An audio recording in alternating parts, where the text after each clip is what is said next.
Hello students, chemical bonding and molecular സ്ട്രക്ചറിൻ്റെ പുതിയൊരു ക്ലാസ്സിലേക്ക് എല്ലാവർക്കും സ്വാഗതം. ഇന്ന് നമ്മൾ പഠിക്കാൻ പോകുന്നത് വാലൻസ് ബോണ്ട് തിയറി എന്ന് പറഞ്ഞ ഒരു ആശയമാണ്. അതിനെ നമുക്ക് VB തിയറി എന്ന് പറയാം. ഈ വാലൻസ് ബോണ്ട് തിയറി പ്രപ്പോസ് ചെയ്ത സയൻറ്റിസ്റ്റുകളാണ് ഹിറ്റ്ലർ, അതുപോലെ തന്നെ ലണ്ടൻ എന്ന് പറഞ്ഞ രണ്ട് സയൻറ്റിസ്റ്റുകളാണ് ഇത് ആദ്യം പ്രപ്പോസ് ചെയ്യുന്നത്. ഇതിൻ്റെ തുടർന്നുള്ള കാര്യങ്ങളെ ഡെവലപ്പ് ചെയ്തത് ലിനസ് പോളിംഗ് എന്ന് പറഞ്ഞ സയൻറ്റിസ്റ്റാണ്. അപ്പോൾ യഥാർത്ഥത്തിൽ ഹിറ്റ്ലറും ലണ്ടനും കൂടെ പ്രപ്പോസ് ചെയ്ത വാലൻസ് ബോണ്ട് തിയറി കൂടുതൽ കാര്യങ്ങൾ പഠിച്ചതും അതിൻ്റെ ഫർദർ കാര്യങ്ങളെ ഡെവലപ്പ് ചെയ്തതും ലിനസ് പോളിംഗ് എന്ന് പറഞ്ഞ സയൻറ്റിസ്റ്റാണ്. അപ്പോൾ നമുക്ക് ആ തിയറിയിലേക്ക് പോവാം. അതിൽ പറയുന്നത് ഇങ്ങനെയാണ്: നമ്മുടെ ഈ യൂണിവേഴ്സിലുള്ള എല്ലാ സിസ്റ്റങ്ങളും അവരുടെ എനർജിയെ കുറച്ച് സ്റ്റെബിലിറ്റി മാക്സിമൈസ് ചെയ്യാൻ വേണ്ടി ശ്രമിക്കുന്നു. നമ്മളിപ്പം കെമിസ്ട്രിയുടെ ലാംഗ്വേജിൽ പറഞ്ഞാൽ മോളിക്യൂൾസും സബ്സ്റ്റൻസുകളും ഒക്കെ അവരുടെ എനർജിയെ മിനിമൈസ് ചെയ്ത് അവർക്ക് സ്റ്റെബിലിറ്റി കൂടുതൽ അറ്റൈൻ ചെയ്യാനായിട്ട് അവർ ശ്രമിക്കുന്നു. ഇതാണ് ഈ തിയറിയുടെ ഏറ്റവും പ്രധാനപ്പെട്ട അടിസ്ഥാന ഘടകം അല്ലെങ്കിൽ ഫാക്ടർ എന്ന് പറയുന്നത്. അപ്പം ഇവിടെ നമ്മൾ ഈ വാലൻസ് ബോണ്ട് തിയറി പഠിക്കാനും അല്ലെങ്കിൽ അതിനെ ഇല്ലുസ്ട്രേറ്റ് ചെയ്യാനുമായിട്ട് NCERT പുസ്തകത്തിൽ പറഞ്ഞിരിക്കുന്ന ഒരു ഉദാഹരണം എന്ന് പറയുന്നത് ഹൈഡ്രജൻ മോളിക്യൂളിന്റെ ഫോർമേഷനെ പറ്റിയാണ് പറഞ്ഞിരിക്കുന്നത്. അപ്പോൾ ഹൈഡ്രജൻ മോളിക്യൂളിന്റെ ഫോർമേഷൻ നമുക്ക് എങ്ങനെ വാലൻസ് ബോണ്ട് തിയറി ഉപയോഗിച്ചുകൊണ്ട് എക്സ്പ്ലെയിൻ ചെയ്യാം, അതാണ് നമ്മളിവിടെ ചർച്ച ചെയ്യുന്നത്. അപ്പോൾ നമുക്കറിയാം, ഹൈഡ്രജൻ മോളിക്യൂൾ, ഒരു ഹൈഡ്രജൻ മോളിക്യൂൾ നമ്മൾ എടുത്താൽ അതിൽ രണ്ട് ഹൈഡ്രജൻ ആറ്റങ്ങൾ ഉണ്ടാകും. ആ രണ്ട് ഹൈഡ്രജൻ ആറ്റങ്ങൾ തമ്മിൽ ഒരു സിംഗിൾ ബോണ്ടാണ് എന്ന് നമുക്കറിയാം. അങ്ങനെ ഈ രണ്ട് ഹൈഡ്രജൻ ആറ്റങ്ങൾ തമ്മിൽ കൂടിച്ചേർന്ന് ഒരു ഹൈഡ്രജൻ മോളിക്യൂളായി ഫോം ചെയ്യുമ്പോൾ അതൊരു സ്റ്റേബിൾ ആയിട്ടുള്ള ഹൈഡ്രജൻ മോളിക്യൂളായിട്ട് മാറുന്നു. അല്ലെങ്കിൽ അതെങ്ങനെയാണ് സ്റ്റേബിൾ ആയിട്ടുള്ള ഹൈഡ്രജൻ മോളിക്യൂളായിട്ട് മാറുന്നത്? അപ്പോൾ നമുക്കറിയാം, സ്റ്റെബിലിറ്റി കൂടണമെങ്കിൽ എനർജി മിനിമം ആയിരിക്കണം. അപ്പോൾ രണ്ട് ഹൈഡ്രജൻ ആറ്റങ്ങളെ നമ്മൾ വളരെ ദൂരത്തിൽ നിർത്തുന്നു, അല്ലെങ്കിൽ അങ്ങനെ സങ്കല്പിക്കുന്നു. അവർ അടുത്തേക്ക് വരികയാണ്, ആ രണ്ട് ഹൈഡ്രജൻ ആറ്റങ്ങൾ അടുത്തേക്ക് വന്നു. അവരുടെ ഒരു ഇക്വിലിബ്രിയം ഡിസ്റ്റൻസിൽ അവർ വന്ന് നിൽക്കുന്നു. ഇക്വിലിബ്രിയം ഡിസ്റ്റൻസ് എന്ന് പറഞ്ഞാൽ ഒരു ബോണ്ട് ലെങ്ത്, അല്ലെങ്കിൽ അവരുടെ ആ ഒരു ബോണ്ട് ഡിസ്റ്റൻസ് ഏകദേശം ഹൈഡ്രജൻ മോളിക്യൂളിന്റെ ബോണ്ട് ലെങ്ത് നമുക്കറിയാം 74 പൈക്കോമീറ്റർ ആണ്. നമ്മൾ കഴിഞ്ഞ ക്ലാസ്സുകളിലൊക്കെ പഠിച്ചിട്ടുണ്ട്. അപ്പം ഈ 74 പൈക്കോമീറ്റർ ഡിസ്റ്റൻസ് എപ്പാർട്ടിൽ രണ്ട് ഹൈഡ്രജൻ ആറ്റങ്ങൾ തമ്മിൽ വന്നു നിന്നാൽ അവരുടെ ഏറ്റവും സ്റ്റേബിൾ ആയിട്ടുള്ള ഒരു അവസ്ഥ അല്ലെങ്കിൽ ഒരു സ്റ്റേറ്റ് ആണ് അത്. അവിടെ എനർജിയെ മിനിമൈസ് ചെയ്യുന്നു. അവിടെ നിന്ന് ഏകദേശം അവരുടെ ബോണ്ട് എനർജി നമുക്ക് 435.8 കിലോ ജൂൾ പെർ മോൾ എന്ന് പറയാം.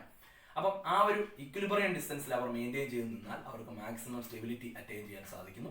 അപ്പം വാലൻസ് ബോണ്ട് തിയറി ഇങ്ങനെയാണ് പറയുന്നത്: രണ്ട് ആറ്റങ്ങൾ അല്ലെങ്കിൽ മോളിക്യൂൾ ഫോം ചെയ്യാൻ ഇരിക്കുന്ന രണ്ട് ആറ്റങ്ങൾ അവരുടെ ഒരു ഇക്വിലിബ്രിയം ഡിസ്റ്റൻസിൽ മെയിൻറ്റെയിൻ ചെയ്ത് നിന്നാൽ, അല്ലെങ്കിൽ ആ ഒരു ഡിസ്റ്റൻസിൽ വന്ന് നിൽക്കുകയാണെങ്കിൽ അവരുടെ എനർജി ഒത്തിരി മിനിമൈസ് ആവുകയും ആ ഒരു നിമിഷം അവർ തമ്മിൽ ബോണ്ട് ഫോം ചെയ്യുകയും അവർക്ക് സ്റ്റെബിലിറ്റി മാക്സിമം ആവുകയും ചെയ്യുന്നു. അപ്പോൾ നമുക്ക് ഹൈഡ്രജന്റെ ഫോർമേഷൻ ഒന്ന് എക്സ്പ്ലെയിൻ ചെയ്യാൻ ശ്രമിക്കാം. അപ്പോൾ ഹൈഡ്രജനിൽ നമുക്ക് നേരത്തെ പറഞ്ഞ പോലെ രണ്ട് ഹൈഡ്രജൻ ആറ്റങ്ങളുണ്ട്. ഞാനിപ്പോൾ ഒരു സിംപ്ലിഫിക്കേഷന് വേണ്ടി ക്യാപിറ്റൽ എയും ബിയും രണ്ട് ഹൈഡ്രജൻ ആറ്റങ്ങളും എടുക്കുന്നു. അവരുടെ അട്രാക്ഷനെയും റിപ്പൽഷനെയും കുറിച്ചാണ് നമ്മളിവിടെ ചർച്ച ചെയ്യുന്നത്. അപ്പോൾ നമുക്കൊന്ന് മനസ്സിലാക്കാം. ഞാനിവിടെ നോക്കുന്നത് എ എന്ന് പറഞ്ഞ ഒരു ഹൈഡ്രജൻ ആറ്റം, അതുപോലെ തന്നെ ബി എന്ന് പറഞ്ഞ മറ്റൊരു ഹൈഡ്രജൻ ആറ്റം ഇങ്ങനെ എടുക്കുന്നു. നമ്മൾക്കറിയാം, ഒരു ഹൈഡ്രജൻ ആറ്റത്തെ സംബന്ധിച്ച് അതിന് ഒരു ന്യൂക്ലിയസ് ഉണ്ട്, അതുപോലെ തന്നെ അതിനകത്തൊരു ഇലക്ട്രോൺ ഉണ്ടായിരിക്കും. ഇത്രയും കാര്യങ്ങളാണ് ഒരു ഹൈഡ്രജൻ ആറ്റത്തിൽ നമ്മൾ മനസ്സിലാക്കുന്നത്. അപ്പം നമുക്കറിയാം, ന്യൂക്ലിയസിന് പോസിറ്റീവ് ചാർജാണ്, ഇലക്ട്രോണിന് നെഗറ്റീവ് ചാർജാണ്. അപ്പം ഞാൻ ഇങ്ങനെ എടുക്കുന്നു, HA എന്ന് പറയുന്നത് ഫസ്റ്റ് ഹൈഡ്രജൻ ആറ്റത്തിന്റെ, എ എന്ന് പറഞ്ഞ ഹൈഡ്രജൻ ആറ്റത്തിന്റെ ന്യൂക്ലിയസ് എന്നിരിക്കുന്നു. നമുക്കറിയാം, അതിന് പോസിറ്റീവ് ചാർജാണ് ന്യൂക്ലിയസിന്. അതുപോലെ HB എന്നുള്ളത് സെക്കൻഡ് ഹൈഡ്രജൻ ആറ്റത്തിന്റെ ന്യൂക്ലിയസ് ആയി എടുക്കുന്നു. അതുപോലെ തന്നെ ഫസ്റ്റ് ഹൈഡ്രജൻ ആറ്റത്തിൽ ഇരിക്കുന്ന ഇലക്ട്രോണിനെ ഞാൻ EA എന്ന് റെപ്രസെന്റ് ചെയ്യുന്നു. നമുക്കറിയാം, അതിന് നെഗറ്റീവ് ചാർജാണ്. അതുപോലെ സെക്കൻഡ് ഹൈഡ്രജൻ ആറ്റത്തിന്റെ ഇലക്ട്രോണിനെ ഞാൻ EB എന്ന് എടുക്കുന്നു, അതിനും നെഗറ്റീവ് ചാർജാണ്.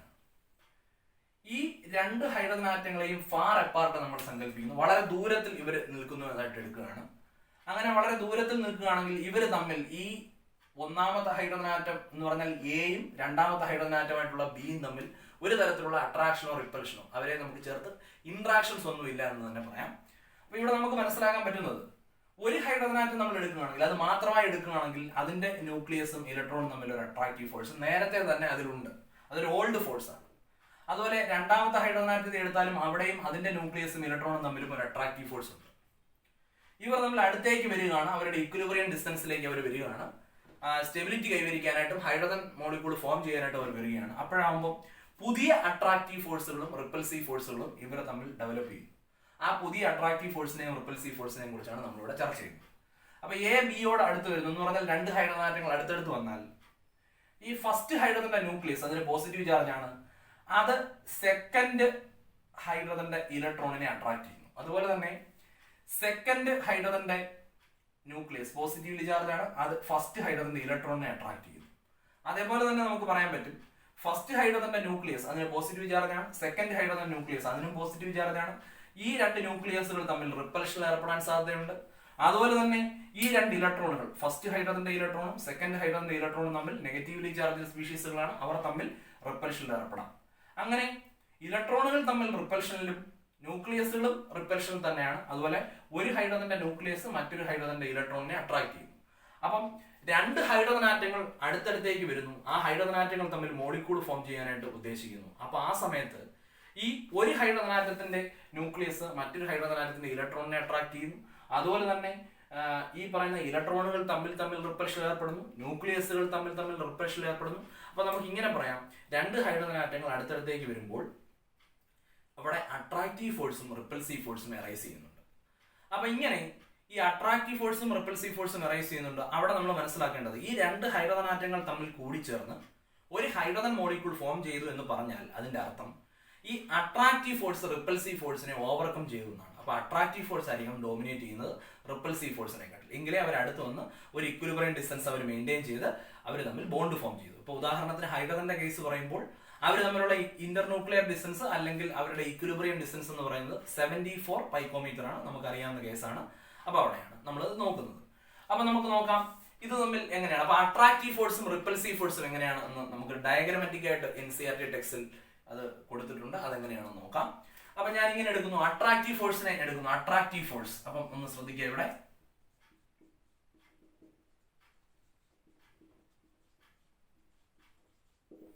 അപ്പൊ നമ്മൾ അട്രാക്റ്റീവ് ഫോഴ്സിനെ കുറിച്ച് പഠിച്ചാൽ ഇത് ഫസ്റ്റ് ഹൈഡ്രജന്റെ ന്യൂക്ലിയസ് ആണ് HA, അതിനെ നമുക്ക് പോസിറ്റീവ് എന്നെടുക്കാം. അതിന്റെ ഇലക്ട്രോണിനെ നമുക്ക് EA എന്നെടുക്കാം, അത് നെഗറ്റീവ് ചാർജ് ആണ്.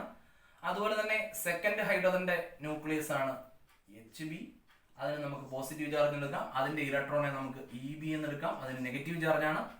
നമുക്കറിയാം ഒരു ഹൈഡ്രജൻ ആറ്റത്തെ സംബന്ധിച്ച് അതിന്റെ ന്യൂക്ലിയസും ഇലക്ട്രോണും തമ്മിൽ അട്രാക്ഷനിൽ ഏർപ്പെട്ടിരിക്കും. അത് ഓൾറെഡി അതിനകത്തുള്ള ഓൾഡ് ഫോഴ്സ് ആണ്. അപ്പൊ അതിനെ നമുക്ക് ഇങ്ങനെ റെപ്രസെന്റ് ചെയ്യാം, ഒരു ഡോട്ടർ ലൈൻ അവർ തമ്മിൽ കാണിക്കാം. അതുപോലെ തന്നെ സെക്കൻഡ് ഹൈഡ്രജൻ ആറ്റത്തിലും അത് തന്നെയാണ്, HBയും EBയും തമ്മിൽ ഓൾറെഡി ഒരു ഫോഴ്സ് ഓഫ് അട്രാക്ഷൻ ഉണ്ട്. അതിനെ നമുക്ക് ഇങ്ങനെ ഡോട്ടർ ലൈൻ ഉപയോഗിച്ചുകൊണ്ട് റെപ്രസെന്റ് ചെയ്യാം. അതിനെയാണ് ഓൾഡ് ഫോഴ്സ് എന്ന് പറയുന്നത്. ഇവർ തമ്മിൽ അടുത്തേക്ക് വരുമ്പോൾ പുതിയ ഫോഴ്സസ് റൈസ് ചെയ്യുന്നു. അപ്പൊ അതിന്റെ ഭാഗമായിട്ട് നമുക്ക് പറയാം ഫസ്റ്റ് ഹൈഡ്രജൻ ആറ്റത്തിന്റെ ന്യൂക്ലിയസ് സെക്കൻഡ് ഹൈഡ്രജൻ ആറ്റത്തിന്റെ ഇലക്ട്രോണിനെ അട്രാക്ട് ചെയ്യുന്നു, അതാണ് ന്യൂ ഫോഴ്സ്. അതുപോലെ തന്നെ സെക്കൻഡ് ഹൈഡ്രജൻ ആറ്റത്തിന്റെ ന്യൂക്ലിയസ് ഫസ്റ്റ് ഹൈഡ്രജൻ ആറ്റത്തിന്റെ ഇലക്ട്രോണിനെ അട്രാക്ട് ചെയ്യുന്നു, അതും ന്യൂ ഫോഴ്സ് ആണ്. അപ്പൊ അങ്ങോട്ടും ഇങ്ങോട്ടും പരസ്പരം അവർ തമ്മിൽ അട്രാക്റ്റീവ് ഫോഴ്സ് ഉണ്ട്. അപ്പൊ രണ്ട് ഡയറക്ഷനിലും അവർ അട്രാക്ഷൻ കാണിക്കുന്നു, ന്യൂക്ലിയസ് ഇലക്ട്രോണിനെയും ഇലക്ട്രോൺ തിരിച്ച് ന്യൂക്ലിയസിനെയും. അപ്പൊ ആ രീതിയിലാണ് ഇവിടെ അട്രാക്റ്റീവ് ഫോഴ്സ് വരുന്നത്. അപ്പൊ നമുക്ക് പറയാം ഈ ഡോട്ടർ ലൈൻ കാണിച്ചിരിക്കുന്നത് ഓൾഡ് ഫോഴ്സ് ആണ്, അതുപോലെ തന്നെ ഷാർപ്പ് ലൈൻ കാണിച്ചിരിക്കുന്നത് ന്യൂ ഫോഴ്സ് ഓഫ് അട്രാക്ഷൻ ആണ്. അപ്പൊ ഓൾഡ് ഫോഴ്സും ന്യൂ ഫോഴ്സും ആണ് നമുക്കിവിടെ മനസ്സിലാക്കാം. അപ്പൊ അട്രാക്റ്റീവ് ഫോഴ്സിൽ ഓൾഡ് ഫോഴ്സ് ഒരു ഹൈഡ്രജൻ ആറ്റത്തിന്റെ ന്യൂക്ലിയസ് അതിന്റെ തന്നെ ഇലക്ട്രോണിനെ അട്രാക്ട് ചെയ്യുന്നു. ഇനി ന്യൂ ഫോഴ്സ് എന്ന് പറഞ്ഞാൽ ഒരു ഹൈഡ്രജൻ ആറ്റത്തിന്റെ ന്യൂക്ലിയസ് തൊട്ടടുത്ത് വരുന്ന ഹൈഡ്രജൻ ആറ്റത്തിന്റെ ഇലക്ട്രോണിനെ അട്രാക്ട് ചെയ്യുന്നു, അതാണ് ന്യൂ ഫോഴ്സ് എന്ന് പറയുന്നത്. അപ്പൊ ഡോട്ടർ ലൈൻ ഉപയോഗിച്ചുകൊണ്ട് ഓൾഡ് ഫോഴ്സിനെയും ഷാർപ്പ് ലൈൻ ഉപയോഗിച്ചുകൊണ്ട് ന്യൂ ഫോഴ്സിനെയും നമുക്ക് റെപ്രസെന്റ് ചെയ്യാം. ഇതുപോലെ തന്നെ നമുക്ക് റിപ്പൽസീവ് ഇന്ററാക്ഷനും കാണിക്കാനായിട്ട് സാധിക്കുന്നു. റിപ്പൽസീവ് ഫോഴ്സ്,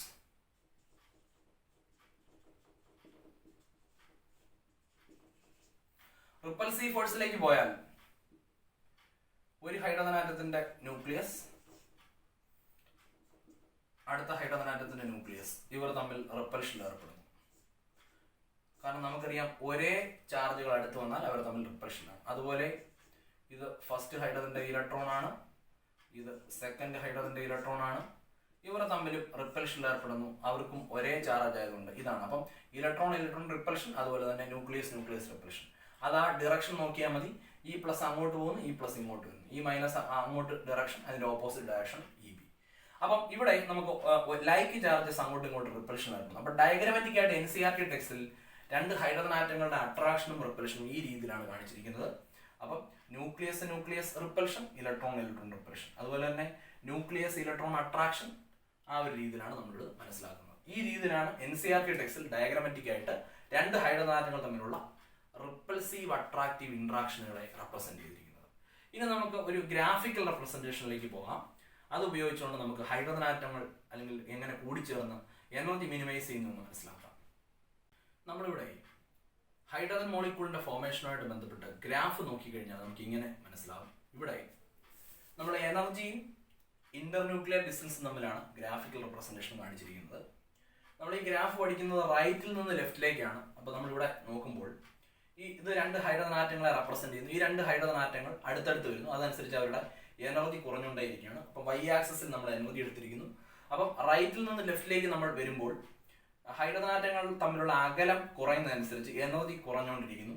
ഒരു പ്രത്യേക ബോണ്ട് ലെങ്തിൽ അല്ലെങ്കിൽ ഒരു ഇക്വിലിബ്രിയം ഡിസ്റ്റൻസിൽ ഇവർ എത്തുമ്പോൾ നമുക്ക് മനസ്സിലാക്കാൻ സാധിക്കുന്നു അവരുടെ എനർജി ഒരുപാട് കുറയുന്നു, എനർജി ഒത്തിരി കുറയുന്നു.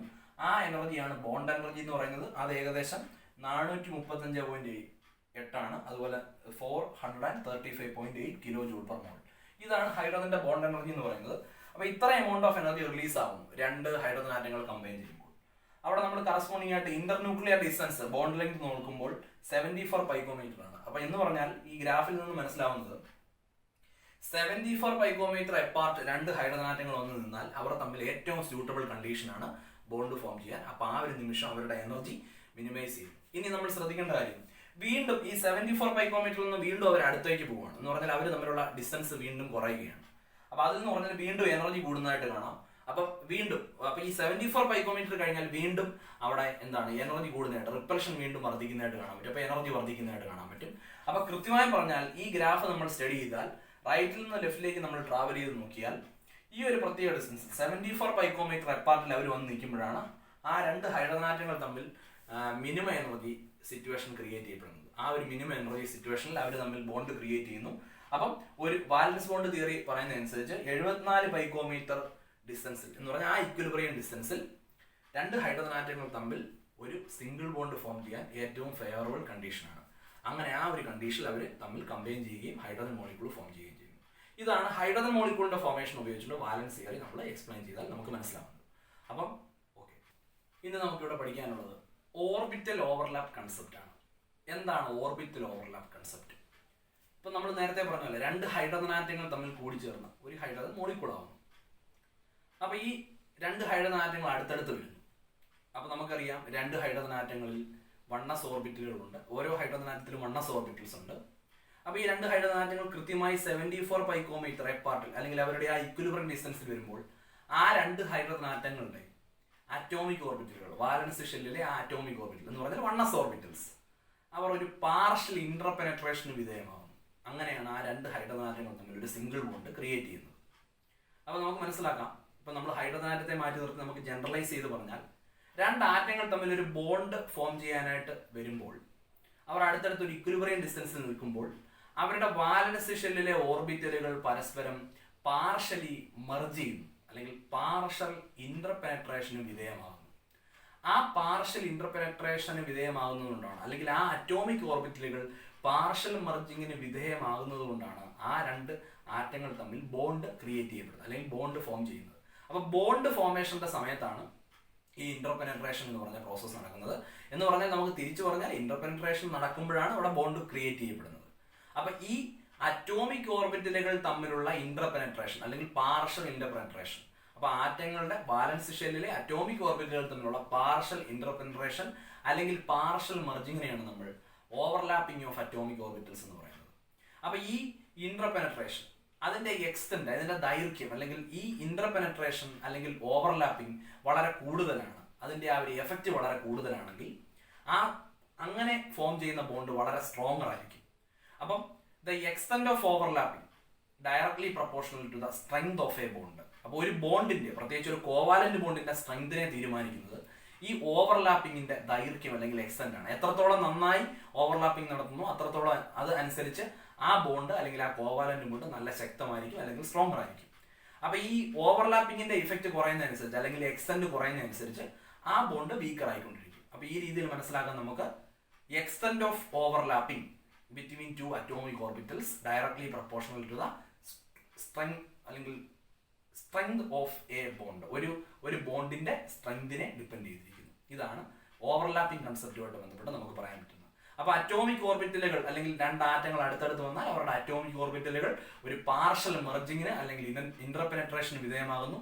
ഈ ഒരു പ്രോസസ്സിനെയാണ് നമ്മൾ എന്ത് പറയുന്നത്, അറ്റോമിക് ഓർബിറ്റലുകളുടെ അല്ലെങ്കിൽ overlapping concept of atomic orbitals എന്ന് പറയുന്നത്. ഇനി ഈ ഓവർലാപ്പിംഗ് 3 വിധത്തിലാണ് നമ്മുടെ NCERT ടെക്സ്റ്റിൽ പറഞ്ഞിരിക്കുന്നത്. അതായത് ഒന്നാമത്തെ ഓവർലാപ്പിംഗ് എന്ന് പറഞ്ഞാൽ പോസിറ്റീവ് ഓവർലാപ്പാണ്. അതുപോലെ രണ്ടാമത്തത് ഒരു നെഗറ്റീവ് ഓവർലാപ്പ് ഉണ്ട്. അതുപോലെ ഒരു സീറോ ഓവർലാപ്പ് ഉണ്ട്. അപ്പോൾ ഓവർലാപ്പിങ്ങിനെ നമുക്ക് 3ആയി തരംതിരിക്കാം: positive, negative and zero overlapping. അപ്പോൾ എന്താണ് ഇനി പോസിറ്റീവ് ഓവർലാപ്പ്? അപ്പോൾ ഈ പോസിറ്റീവ് നെഗറ്റീവ് എന്നൊക്കെ പറയുന്നത് നമ്മൾ ഒരിക്കലും ചാർജിനെ കുറിച്ചല്ല പറയുന്നത്. അപ്പം 2 അറ്റോമിക് ഓർബിറ്റലുകൾ ഒരേ ഫേസിൽ വരുന്നു, അവർ ഒരേ ഡയറക്ഷനിൽ വന്നിട്ട് കൃത്യമായ ഒരു ഓവർലാപ്പിംഗ്, നല്ല രീതിയിലൊരു ഓവർലാപ്പിംഗ് അവർ കാഴ്ചവെക്കുന്നു. ആ രീതിയിലുള്ള ഇൻ ഫേസ്, ഒരേ ഫേസിലുള്ള ഓവർലാപ്പിങ്ങിനെയാണ് നമ്മൾ പോസിറ്റീവ് ഓവർലാപ്പ് എന്ന് വിളിക്കുന്നത്. അപ്പൊ ഈ പോസിറ്റീവ് ഓവർലാപ്പിങ്ങിനെ നമുക്ക് എന്ത് പറയാം? In phase overlapping.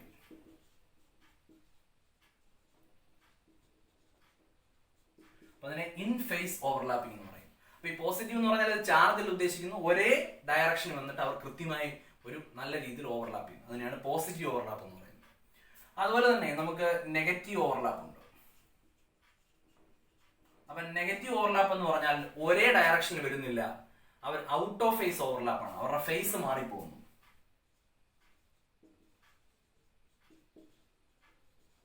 അപ്പൊ അതിനെ നെഗറ്റീവ് ഓവർലാപ്പിനെ നമുക്ക് ഔട്ട് ഓഫ് ഫേസ് ഓവർലാപ്പ് എന്ന് പറയാം. അപ്പൊ ഈ പോസിറ്റീവ് കൊണ്ട് ഉദ്ദേശിക്കുന്നത് ഒരേ ഫേസിൽ വരുന്നു എന്നുള്ള ഒരു അർത്ഥമാണ്. അതുപോലെ നെഗറ്റീവ് ഓവർലാപ്പ് എന്ന് പറഞ്ഞാൽ ഔട്ട് ഓഫ് ഫേസ് ഓവർലാപ്പ് എന്നുള്ള ഒരു മീനിങ് ആണ് വരുന്നത്. അപ്പൊ ഇൻ ഫേസ് ഓവർലാപ്പും ഔട്ട് ഓഫ് ഫേസ് ഓവർലാപ്പും, പോസിറ്റീവ് ഓവർലാപ്പും നെഗറ്റീവ് ഓവർലാപ്പും. അപ്പം ഈ ഇൻ ഫേസിനെയാണ് പോസിറ്റീവ് എന്ന് കാണിക്കുന്നത്, ഔട്ട് ഓഫ് ഫേസിനെയാണ് നമ്മൾ നെഗറ്റീവ് എന്ന് കാണിക്കുന്നത്. അതുപോലെ തന്നെ സീറോ ഓവർലാപ്പ് ഉണ്ട്. Zero overlap. അപ്പൊ അവിടെ നമുക്ക് ഡിഫറെന്റ് ഓറിയന്റേഷൻ ആണ് അറ്റോമിക് ഓർബിറ്റലുകളുടെ.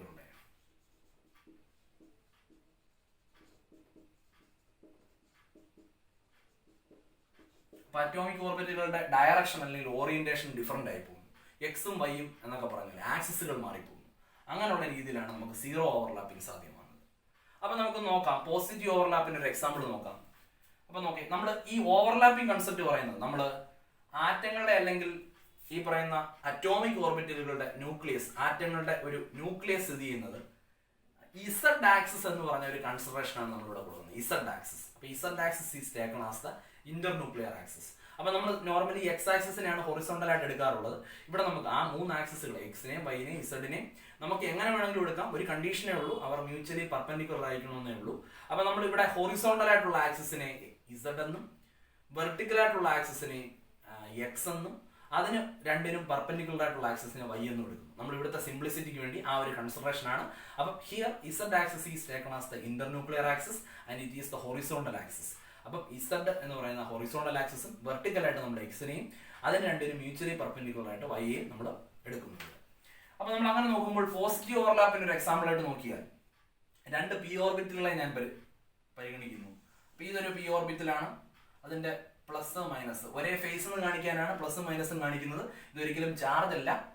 അത് മറ്റൊരു പി ഓർബിറ്റലുമായിട്ട് ഓവർലാപ്പിംഗ് നടക്കുന്നു. ഇവിടെ രണ്ട് ഒരേ ഫേസുകൾ. അപ്പം ഈ ആദ്യത്തെ പി ഓർബിറ്റലിനെ ഞാൻ പി ഇസഡ് എന്ന് എടുക്കുന്നു, രണ്ടാമത്തെ പി ഓർബിറ്റലിനെ ഞാൻ പി ഇസഡ് എന്ന് എടുക്കുന്നു.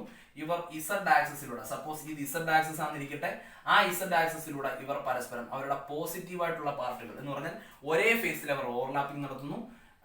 ഇതാണ് പോസിറ്റീവ് ഓവർലാപ്പ്. അപ്പൊ പോസിറ്റീവ് ലോബുകൾ ഓവർലാപ്പ് ചെയ്യുന്നു. പോസിറ്റീവ് എന്ന് കാണിച്ചിരിക്കുന്നത് ഒരിക്കലും ചാർജ് അല്ല, അതിനാണ് ഇൻ ഫേസ് ഓവർലാപ്പ് എന്ന് പറയുന്നത്. അപ്പോൾ അതാണ് പി ഓവർലാപ്പിംഗ് ആണ് ഈ കാണിച്ചിരിക്കുന്നത്. ഇതൊരു പോസിറ്റീവ് ഓവർലാപ്പിന് എക്സാമ്പിൾ ആണ്. ഇനി മറ്റൊരു പോസിറ്റീവ് ഓവർലാപ്പിന് എക്സാമ്പിൾ ആണ്, ഇതൊരു പി ഓർബിറ്റൽ, അതിന്റെ ഒരു ഫേസ്, ഇത് അടുത്ത വേറൊരു ഫേസ് മൈനസ്, അതും ഇസഡ് ആക്സിസ്. ഇത് പി ഇസഡ് എന്നിരിക്കട്ടെ. അപ്പൊ ഇത് ഇസഡ് ആക്സിസ് ആണ്, ഇന്റർന്യൂക്ലിയർ ആക്സിസ് ആണ്. അത് ഒരു എസ് ഓർബിറ്റലുമായിട്ട് ഓവർലാപ്പ് ചെയ്യുന്നു. അപ്പം എസ് ഓർബിറ്റലിനെ ഞാൻ ഇങ്ങനെ കാണിക്കുന്നു, അതും പ്ലസ് എന്ന് എടുക്കുന്നു, എസ് ഓർബിറ്റൽ. ഇവർ രണ്ടുപേരും ഓവർലാപ്പ് ചെയ്തിരിക്കുന്നത് ഇസഡ് ആക്സിസിലൂടെയാണ്. അപ്പം ഈ പറയുന്ന ഒരു പോസിറ്റീവ് ഓവർലാപ്പിന് മറ്റൊരു എക്സാമ്പിൾ ആണ് പിയും എസും തമ്മിൽ ഒരു എസ് പി ഓവർലാപ്പിംഗ് ആണ് ഈ കാണിച്ചിരിക്കുന്നത്. അപ്പൊ പോസിറ്റീവ് ഓവർലാപ്പ് എന്ന് പറഞ്ഞാൽ പ്ലസും കൂടെ ഉള്ള ഓവർലാപ്പിംഗ്. അതല്ലെങ്കിൽ നമുക്ക് മൈനസും ഒരേ സൈൻ ഉള്ള ഓവർലാപ്പിംഗ്. അപ്പം സൈൻ ഒന്ന് തന്നെയാണെങ്കിൽ അത് ഇൻ ഫേസ് എന്ന് പറയും. അപ്പൊ ഇത് പി ഓവർലാപ്പിംഗ് ആണ്, ഇത് എസ് പി ഓവർലാപ്പിംഗ് ആണ്, അല്ലെങ്കിൽ പി എസ് ഓവർലാപ്പിംഗ് എന്ന് പറയാം. ഇത് രണ്ടും പോസിറ്റീവ് ഓവർലാപ്പിന് എക്സാമ്പിൾ ആണ്. ഇനി നമുക്ക് അവരുടെ ഫേസ് മാറുന്നു, ഔട്ട് ഓഫ് ഫേസ് ഓവർലാപ്പിംഗ് ആണ്. അപ്പൊ ഇതിൽ തന്നെ നമുക്ക് കാണിക്കാം, ഇവിടെ നമ്മൾ ഒരു നെഗറ്റീവ് ഓവർലാപ്പ് കാണിച്ചാൽ ഈ പ്ലസും മൈനസും ഇവിടെ ഞാനൊന്ന് ഇന്റർചേഞ്ച് ചെയ്യുന്നു. ഇത് മൈനസ്, ഇത് പ്ലസ്. ഇവിടെ നോക്കേ, ഇവിടെ ഈ ഫേസ് അല്ല ഈ ഫേസ്, ഈ രണ്ട് പി ഓർബിറ്റലുകളുടെ ഡിഫറെന്റ് ഫേസുകൾ ഓവർലാപ്പ് ചെയ്യുന്നു, പ്ലസും മൈനസ്. അപ്പൊ നമുക്ക് പറയാൻ പറ്റും ഈ ഡിഫറെന്റ് സൈനുള്ള അല്ലെങ്കിൽ ആ ഒരു ഡിഫറെന്റ് സൈൻ വരുമ്പോഴാണ് അതിനെ ഔട്ട് ഓഫ് ഫേസ് എന്ന് പറയുന്നത്. ഇതൊരു നെഗറ്റീവ് ഓവർലാപ്പിന് എക്സാമ്പിൾ ആണ്. അതുപോലെ തന്നെ ഞാൻ ഇവിടെ നെഗറ്റീവും ഇവിടെ പോസിറ്റീവും നോക്കി. അപ്പൊ നോക്കേ, ഈ എസും ബിയും തമ്മിൽ ഇവിടെ നെഗറ്റീവും ഇവിടെ പോസിറ്റീവും തമ്മിലാണ് ഓവർലാപ്പ് ചെയ്തിരിക്കുന്നത്. ഇവിടെ എക്സ്റ്റെന്റ് ഓഫ് ഓവർലാപ്പിംഗ് തീരെ പൂർ ആയിരിക്കും, എഫക്റ്റീവ് ആവില്ല. അപ്പം ഔട്ട് ഓഫ് ഫേസ് ആണ്, കൃത്യമായിട്ടൊരു ഓവർലാപ്പിംഗ് അല്ലത്. എന്നാലും നമുക്ക് എന്താണ് ഒരു ഓവർലാപ്പിംഗ് എന്ന് കൺസിഡർ ചെയ്യാം. അതിനെയാണ് നമ്മൾ നെഗറ്റീവ് ഓവർലാപ്പ് എന്ന് പറയുന്നത്. അപ്പം പ്ലസും മൈനസും ആണെങ്കിൽ അത് നെഗറ്റീവ് ഓവർലാപ്പ് ആണ്. ഇനി അതുപോലെ തന്നെ ഇതിനകത്ത് ഡിസ്കസ് ചെയ്യാനുള്ളത് സീറോ ഓവർലാപ്പ് എന്താണ്. അത് ഡിഫറെന്റ് ഓറിയന്റേഷൻ ആണ് നമ്മൾ പരിഗണിക്കുന്നത്. ഇവിടെ നമ്മൾ മനസ്സിലാക്കണം, ഞാനിപ്പോൾ ഒരു പി എക്സ് ഓർബിറ്റലിനെ, ഇത് പ്ലസ് ഇത് minus, this is P X atomic orbital, അത് ഇന്റർന്യൂക്ലിയർ ഡിസ്റ്റൻസിലാണ് നിൽക്കുന്നത്. ഇസഡ് ഇതാണ് നമ്മൾ ഇന്റർന്യൂക്ലിയർ ആക്സിസ് ആയിട്ട് നമ്മൾ ഇസഡ് ആക്സിസിനെയാണ് എടുക്കുന്നത്. ഇത് ഇസഡ് ആക്സിസ് ആണ് ഹൊറിസോണ്ടൽ ആക്സിസ്, വെർട്ടിക്കൽ ആയിട്ട് അതിന് പെർപെൻഡിക്കുലർ ആയിട്ട് ഞാൻ എക്സ് ആക്സിസിനെ കാണിക്കുന്നത്. ഇത് പി എക്സ് ആണെന്ന് ഇരിക്കട്ടെ. അങ്ങനെയാണെങ്കിൽ പി വൈ ദാണ്ട് ഇങ്ങനെയായിരിക്കും, ഇത് ഈ രീതിയിലായിരിക്കും, പ്ലസ് മൈനസ് പി വൈ. ഇത് പി വൈ ഓർബിറ്റലാണ്, പി വൈ ഓർബിറ്റലാണ്. അപ്പൊ നമ്മളിവിടെ നോക്കുമ്പോൾ എക്സ് ഇങ്ങനെ വെർട്ടിക്കലായിട്ട് നിൽക്കുന്നു, പി വൈ അതിന് പെർപെൻഡിക്കുലർ ആയിട്ട് വരുന്നു. ഇവിടെ ഒരു എഫക്റ്റീവ് ഓവർലാപ്പിംഗ് വരുന്നില്ല. അപ്പൊ അതുകൊണ്ട് തന്നെ നമുക്ക് പറയുന്നതിനെ സീറോ ഓവർലാപ്പ് എന്ന് പറയാം. അപ്പം ഡിഫറെന്റ് ഓറിയന്റേഷൻ ആണ്, എക്സ് ആക്സിസ് ഇരിക്കുന്ന പോലെ അല്ല വൈ ആക്സിസ് ഇരിക്കുന്നത്. അപ്പൊ അങ്ങനെയായതുകൊണ്ട് അതിനെ സീറോ ഓവർലാപ്പ് എന്ന് പറയാം. ഇനി മറ്റൊരു എക്സാമ്പിൾ ഉണ്ട്, ഒരു പി എക്സ് ഓർബിറ്റലും ഒരു എസ് ഓർബിറ്റലും കൂടെ ഓവർലാപ്പ് ചെയ്യുന്നു. ഇത് പ്ലസ് മൈനസ്, ഇത് പി എക്സ് ഓർബിറ്റൽ എന്നിരിക്കട്ടെ, ഇതിലേക്ക് ഒരു എസ് ഓർബിറ്റൽ ഓവർലാപ്പ് ചെയ്യുന്നു. ഇതൊരു എഫക്റ്റീവ് ഓവർലാപ്പ് എന്ന് നമുക്ക് പറയാൻ പറ്റില്ല. ഇവിടെ ഓവർലാപ്പിംഗ് ഒന്നും പ്രത്യേകിച്ച് നടന്നിട്ടില്ല. ഇതും ഡിഫറെന്റ് ഓറിയന്റേഷൻ എന്ന് പറയാം. അതും ഒരു സീറോ ഓവർലാപ്പിന്, ഇതും ഒരു സീറോ ഓവർലാപ്പിന് എക്സാമ്പിൾ ആണ്. അതുപോലെ പി എക്സും പി വൈയും ഇവര് തമ്മിലുള്ള ഓവർലാപ്പിംഗ്, ഇവിടെ ഓവർലാപ്പിംഗ് നടന്നിട്ടില്ല, രണ്ട് ഡിഫറെന്റ് ഓറിയന്റേഷൻ ആണ്. അതിനെയാണ് നമ്മൾ സീറോ ഓവർലാപ്പ് എന്ന് പറയുന്നത്. ഇവിടെ കൃത്യമായി പോസിറ്റീവ് ഓവർലാപ്പുകളാണ് എഫക്റ്റീവ് ബോണ്ടുകളെ ക്രിയേറ്റ് ചെയ്യുന്നത്. നെഗറ്റീവും സീറോ ഓവർലാപ്പും ഇഫക്റ്റീവായിട്ട് സ്ട്രോങ് ആയിട്ടുള്ള ബോണ്ടുകളെ ക്രിയേറ്റ് ചെയ്യുന്നില്ല. സീറോ ഓവർലാപ്പ് പിന്നെ ഒരു രീതിയിലുള്ള ഓവർലാപ്പിംഗ് ഇല്ല, രണ്ട് ഡിഫറെന്റ് ഡയറക്ഷനിലുള്ള ഓർബിറ്റലുകളാണ്, അവർ ഓവർലാപ്പിങ്ങിന് വിധേയമാകുന്നില്ല. അത് സീറോ ഓവർലാപ്പ് എന്ന് പറയുന്നു. നെഗറ്റീവ് ഓവർലാപ്പിംഗിൽ ചെറിയ തോതിൽ ഓവർലാപ്പിംഗ് ഉണ്ട്, പക്ഷെ അതിന്റെ ഔട്ട് ഓഫ് ഫേസ് മാറിപ്പോകുന്നു, അവിടെ ഇഫക്റ്റീവായിട്ടൊരു ബോണ്ട് ഇല്ല. പക്ഷെ പോസിറ്റീവ് ഓവർലാപ്പാണ്, കൃത്യമായ ഇന്റർന്യൂക്ലിയർ ആക്സിസിലൂടെ ഒരേ ഫേസുകൾ തമ്മിൽ, രണ്ട് ഡിഫറെന്റ് ഓർബിറ്റലുകളുടെ ഒരേ ഫേസുകൾ, ഒരേ ഫേസ് എന്ന് പറഞ്ഞാൽ ഒരേ ചാർജ് ആണ് നമ്മളിവിടെ കാണിച്ചിരിക്കുന്നത്, പ്ലസും മൈനസും. അപ്പൊ അവര് തമ്മിൽ പ്ലസും കൂടെ ഓവർലാപ്പ് ചെയ്യുന്നു, അല്ലെങ്കിൽ മൈനസും കൂടെ ഓവർലാപ്പ് ചെയ്യുന്നു. ആ പാർഷ്യൽ ഇന്റർപെനട്രേഷൻ അല്ലെങ്കിൽ ആ പാർഷ്യൽ മർജിൻ, അതാണ് കൃത്യമായിട്ടൊരു ബോണ്ടിലേക്ക് കലാശിക്കുന്നത്. അപ്പോൾ മനസ്സിലാക്കാം, positive overlap, negative overlap, zero overlap, in phase overlap, out of phase overlap due to different orientation of orbitals. അപ്പൊ ഡിഫറെന്റ് ഓറിയന്റേഷൻ കൊണ്ടുണ്ടാകുന്ന ഓവർലാപ്പാണ് സീറോ ഓവർലാപ്പ് എന്ന് പറയുന്നത്. അപ്പൊ ഇത്രയും കാര്യങ്ങളാണ് ഓർബിറ്റൽ ഓവർലാപ്പിംഗ് കൺസെപ്റ്റിൽ നമ്മൾ മനസ്സിലാക്കുന്നത്. ഓക്കെ, ഇനി നമുക്കിവിടെ എക്സ്റ്റെന്റ് ഓഫ് ഓവർലാപ്പിംഗിന്റെ ബേസിസിൽ കോവാലന്റ് ബോണ്ടിനെ എത്രയായി തരംതിരിക്കാമെന്നാണ് നമ്മൾ നോക്കുന്നത്. അപ്പൊ കോവാലന്റ് ബോണ്ടിനെ പ്രധാനമായും എക്സ്റ്റെന്റ് ഓഫ് ഓവർലാപ്പിംഗിന്റെ ബേസിസിൽ രണ്ട് രീതിയിൽ ക്ലാസിഫൈ ചെയ്യാറുണ്ട്. അതിനെ യഥാക്രമം നമ്മൾ സിഗ്മ ബോണ്ടെന്നും പൈ ബോണ്ടെന്നും പറയുന്നു. അപ്പം കോവാലന്റ് ബോണ്ടിനെ നേച്ചർ ഓഫ് ഓവർലാപ്പിംഗിന്റെ ബേസിസിൽ അല്ലെങ്കിൽ എക്സ്റ്റെന്റ് ഓഫ് ഓവർലാപ്പിംഗിന്റെ ബേസിസിൽ രണ്ടായി തരംതിരിക്കാം. ഒരെണ്ണം സിഗ്മ ബോണ്ട്, ഒരെണ്ണം പൈ ബോണ്ട്. അതിൽ സിഗ്മ ബോണ്ട് എന്താണെന്ന് നമുക്ക് നോക്കാം.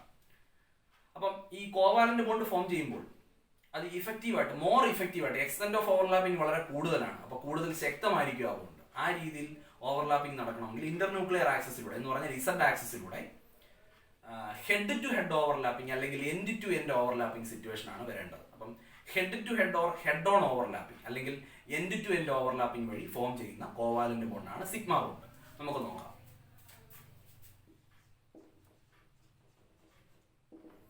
അപ്പൊ സിഗ്മ ബോണ്ട്,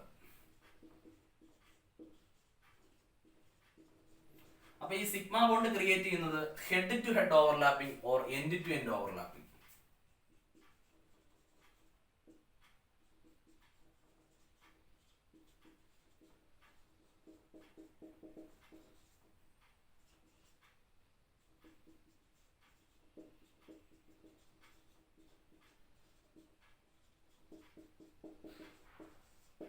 അപ്പൊ head to head overlapping or end to end overlapping ആണ് ഈ സിഗ്മ ബോണ്ടിലേക്ക് പോകുന്നത്.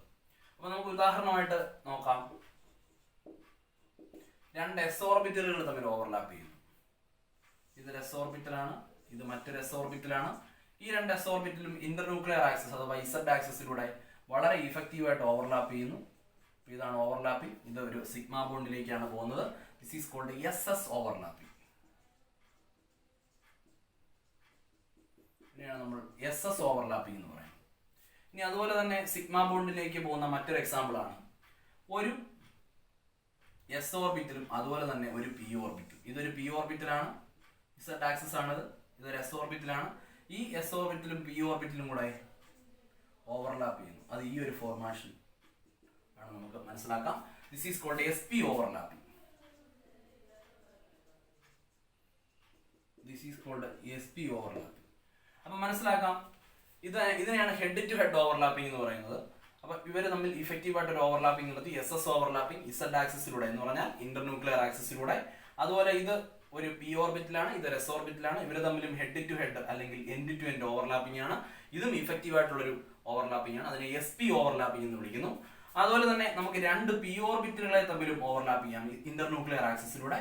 അപ്പൊ ഇതൊരു PZ ഓർബിറ്റൽ, അടുത്തൊരു PZ ഓർബിറ്റൽ. ഇവര് തമ്മിൽ എൻഡ് ടു എൻഡ് ഓവർലാപ്പിംഗിന് വിധേയമാകുന്നു. ഏകദേശം ഇതുപോലെ ഇവര് തമ്മിൽ എൻഡ് ടു എൻഡ്. ഇതിനെയാണ് നമ്മൾ PP ഓവർലാപ്പിംഗ് എന്ന് വിളിക്കുന്നത്. This is called PP overlapping. അപ്പം രണ്ടുപേരും തമ്മിൽ എൻഡ് ടു എൻഡ് ഓവർലാപ്പിംഗ് ആണ്. മോർ എഫക്റ്റീവ് ആണ് അവരുടെ ഒരു ഓവർലാപ്പിംഗ് എന്ന് പറയുന്നത്. More stronger will be the bond. അപ്പം നമുക്ക് സിഗ്മ ബോണ്ട് അല്ലെങ്കിൽ ഈ പറയുന്ന ഹെഡ് ടു ഹെഡ് ഓവർലാപ്പിംഗ് വഴി ഫോം ചെയ്യുന്ന ബോണ്ട് എന്ന് പറയുന്നത് അവരുടെ എക്സ്റ്റെന്റ് ഓഫ് ഓവർലാപ്പിംഗ് ആ ദൈർഘ്യം വളരെ കൂടുതലായിരിക്കും. അപ്പം സ്ട്രോങ്ങർ ആയിരിക്കും ബോണ്ട്. അപ്പൊ നമുക്ക് പറയാം ഈ കോവാലന്റ് ബോണ്ടിലെ സിഗ്മ ബോണ്ട് എന്ന് പറയുന്നത് കൂടുതൽ സ്ട്രോങ്ങർ ആണ്. അതിന് കാരണം അവരുടെ എക്സ്റ്റെന്റ് ഓഫ് ഓവർലാപ്പിംഗ് കൂടുതലാണ്. ഈ രീതിയിലാണ് നമുക്ക് സിഗ്മ ബോണ്ടിനെ പറയാൻ പറ്റുന്ന 3 എക്സാമ്പിൾ ആണ് SS overlapping, SP overlapping, PP overlapping.